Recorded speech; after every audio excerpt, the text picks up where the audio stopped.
Hello students. आज हम करने वाले हैं क्लास 9th के इकोनॉमिक्स का chapter 4 poverty as a challenge का रैपिड रिवीजन। तो स्टार्ट करते हैं students. Poverty and food security. यहाँ दे रखा है multi dimensional challenge link to hunger, health and productivity. इसमें फर्स्ट दे रखा है डायमेंशंस ऑफ फूड सिक्योरिटी।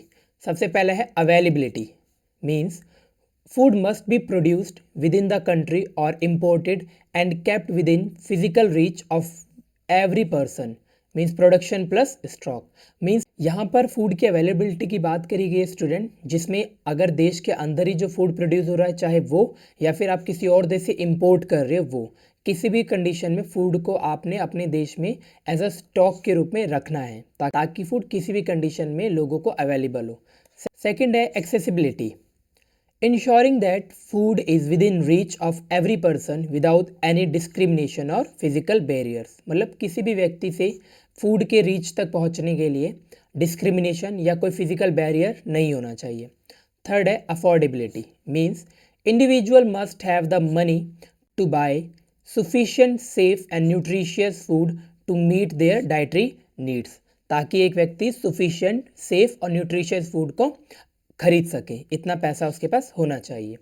यहाँ दे रखा है think of food security as a 3-legged stool, if 1 leg is missing it's collapse. मतलब यहाँ पर फूड सिक्योरिटी इन 3 legs के ऊपर डिपेंड करता है। अगर इसमें कोई एक भी नहीं है तो ये फूड सिक्योरिटी का सिस्टम कोलैप्स कर सकता है।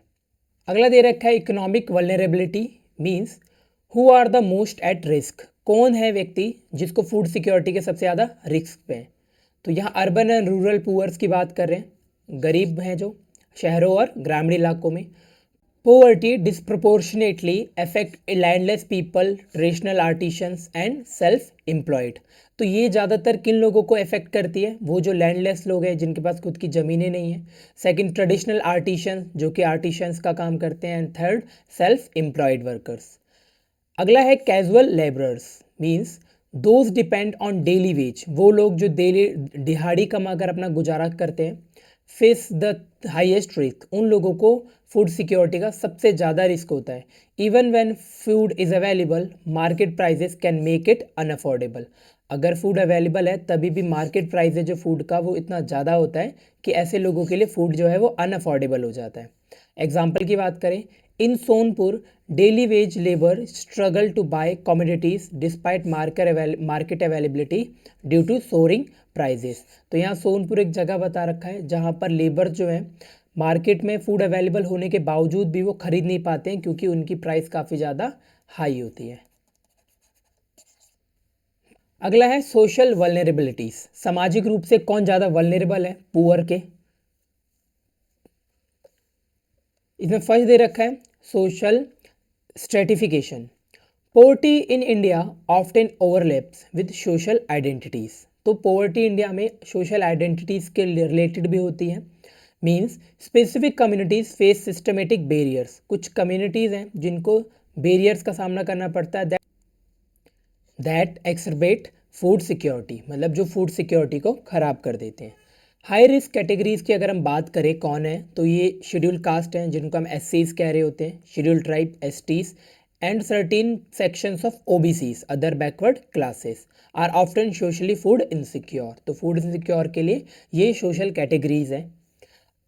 इसमें बात करें फिर अगला the poverty trap, these groups often face a chronic lack of resources. तो ये जो ग्रुप्स हैं इनको एक क्रॉनिक की हम बात करें तो लगातार कुछ ऐसे रिसोर्सेज जो इनके पास अवेलेबल नहीं होते, लाइक जैसे लैंड हो गया, एजुकेशन, कैपिटल, ये इन तीनों चीज़ों की कमी होने के कारण एंड में पोवर्टी के काफ़ी ज़्यादा शिकार हो जाते हैं, मेकिंग पोवर्टी अ परसिस्टेंट जनरेशनल चैलेंज।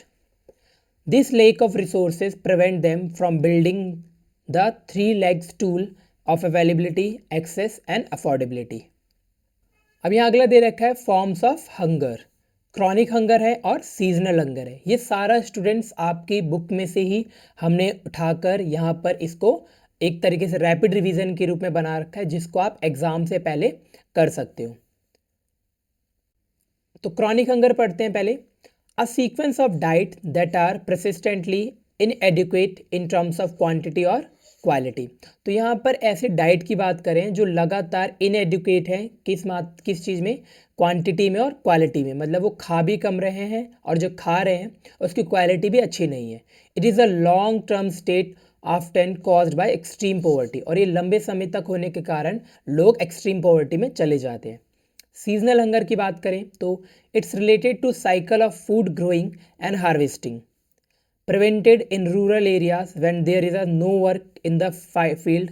तो यहाँ पर बात करें कि जब अगर हम रूरल एरियाज़ की बात करें, फील्ड्स में जब काम नहीं होता खेतों में, कुछ महीने ऐसे होते हैं, तो ऐसे में क्या होता है, सीजनल हंगर का सिचुएशन बन जाती है, जहाँ पर agricultural labour between harvest and showing, agricultural जो लेबर्स हैं उनके लिए प्रॉब्लम बन जाती है हार्वेस्ट एंड सोइंग के बीच के सीजन में।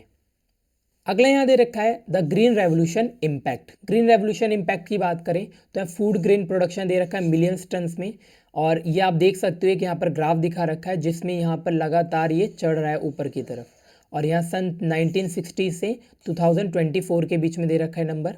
आप यहाँ देख सकते हैं achieving self sufficiency from 80 million turns. हम 1960 की बात करें तो यहाँ 80 मिलियन टन्स था इन 1960 टू 328 मिलियन टन टुडे। अगर हम 2024 की बात करें तो आज 328 मिलियन टन तक हमारा फ्रूट ग्रेन जो है पहुंच चुका है।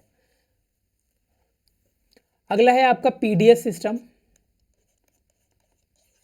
Public distribution system. तो इसमें फर्स्ट दे रखा fair prices shops. The government distributes food produced by the FCI. FCI क्या है, food corporation of India, to poorest section through ration shop in village town and cities. तो government क्या करती है, यहाँ पर फूड को डिस्ट्रीब्यूट करती है, कहाँ कहाँ पर, राशन शॉप के थ्रू, कहाँ पर, विलेज में, टाउन्स में एंड सिटीज़ में। मिनिमम सपोर्ट प्राइस की अगर बात करें, एमएसपी काफ़ी इंपॉर्टेंट है ये सारी चीज़ें आपके आने वाले एग्जाम्स के लिए, तो आप इसको अच्छे से प्रिपेयर कर लेना। यहाँ देख रखा है to incentivise production the government guarantees a price MSP to farmers for their crops ensuring availability. तो ऐसे में क्या होता है कि गवर्नमेंट पहले ही किसानों को एक एमएसपी प्राइस डिसाइड करके बता देती है कि आप जो भी क्रॉप्स उगा रहे हो हम इसको इतने प्राइस पे खरीद लेंगे, जिससे कि फार्मर्स को भी एक अश्योरेबिलिटी हो जाती है कि हाँ भाई हमारा फूड जो है वो वेस्ट नहीं जाएगा प्रोडक्शन के बाद भी, ठीक है। और ये किया गया है ताकि लोगों को फूड अवेलेबल कराया जा सके। अगर यहाँ गोल की देखें तो stabilize price and make essential grain affordable. Next दे रखा है टारगेटेड वेलफेयर स्कीम्स। तो इसमें फर्स्ट दे रखा है Antyodaya Anna Yojana AAY, launched in 2000, specifically targeting poorest of the poor to provide high subsidised food grains. तो यहाँ पर ये 2000 में लॉन्च किया गया है, और इसमें सबसे गरीबों में से जो गरीब लोग हैं उनको टारगेट किया गया है ताकि उनको खाना अफोर्डेबल प्राइस पे प्रोवाइड किया जा सके फूड। अगला दे रखा है Annapurna scheme APS, launched in 2000, ये भी 2000 में लॉन्च हुआ था, for senior citizen who remains uncovered under the national old age pension scheme. वो लोग जो ओल्ड एज पेंशन स्कीम से अनकवर्ड थे उनके लिए स्कीम लागू की गई है। थर्ड देख सकते हैं mid day meal scheme, a crucial intervention recommended to address child malnutrition to improve school attendance in poverty strictness areas. तो यहाँ पर बच्चों के लिए स्कीम है जो कि स्कूल में, प्राइमरी स्कूल में ये अवेलेबल होती है, इससे बच्चों की अटेंडेंस स्कूल में बनी रहे, लोग बच्चे स्कूल अटेंड कर सके, उसके लिए प्रोग्राम जारी किया गया है। नेक्स्ट है सिस्टमेटिक चैलेंजेस। तो इसमें पीडीएस इनएफिशिएंसी की बात करते हैं। The system face significant hurdles including corruption. अब पीडीएस सिस्टम तो बहुत अच्छा गवर्नमेंट ने चलाया, मगर इसमें भी कई सारे हर्डल्स हैं, प्रॉब्लम्स हैं, जैसे कि फर्स्ट है corruption, leakage into the open market and diversion of grain. तो इसमें क्या है कि ओपन मार्केट में फूड जो है उसको बेच दिया जाता है, जो ग्रेन पब्लिक को डिस्ट्रीब्यूट करने के लिए आता है, और डाइवर्जन्स ऑफ ग्रेन, अच्छे ग्रेन्स को मार्केट में बेच के जो गंदा ग्रेन्स या कह लो कि जिसकी क्वालिटी अच्छी नहीं होती है, ऐसे ग्रेन्स को पीडीएस दुकानों पर बेचा जा रहा होता है। अगला है quality and stock. Many poor family report low quality of food grains, ठीक है, जो उनको फूड ग्रेन मिल रहा है वो लो क्वालिटी का है, और find ration shop frequently out of stock. जब भी वो राशन शॉप पे राशन लेने जाते हैं तो वहाँ पर राशन ऑलरेडी ख़त्म हो चुका होता है। केस स्टडी की बात करें तो यहाँ पर फिर से सोनपुर का दिखा रखा है। The PDS shop is unreliable leaving resident vulnerable to market price fluctuation. तो यहाँ पर भी लोगों को मार्केट प्राइस पे ही राशन खरीदना पड़ रहा है, जिससे कि कोई फ़ायदा नहीं उसका। नेक्स्ट यहाँ दिखा रखा कम्युनिटी सॉल्यूशन। तो कम्युनिटी के साथ कैसे हम इसको सॉल्व कर सकते हैं। Beyond government, cooperative and community level intervention play a vital role in tackling the poverty challenge. तो यहाँ पर क्या बोल रहे हैं कि कोऑपरेटिव और जो कम्युनिटी लेवल की इंटरवेंशन है उसने भी काफ़ी हद तक पॉवर्टी को ख़त्म करने में हेल्प करी है। सक्सेस स्टोरी की हम बात करें तो यहाँ एग्जांपल है अमूल का, जिसने कि वाइट रेवोल्यूशन इंडिया में स्टार्ट किया, जो दूध से रिलेटेड है, आपका मिल्क। नेक्स्ट है Mother Dairy provides essential food items at control rates. Impact की बात करें तो deliver flies income and improve long term food securities. Thanks for watching my video students. I hope इस वीडियो से आपको काफ़ी हेल्प मिली होगी। आपको नोट्स भी अवेलेबल यहाँ पर मिल गए, तो ज़रूर इस वीडियो को लाइक करना, चैनल को सब्सक्राइब करना।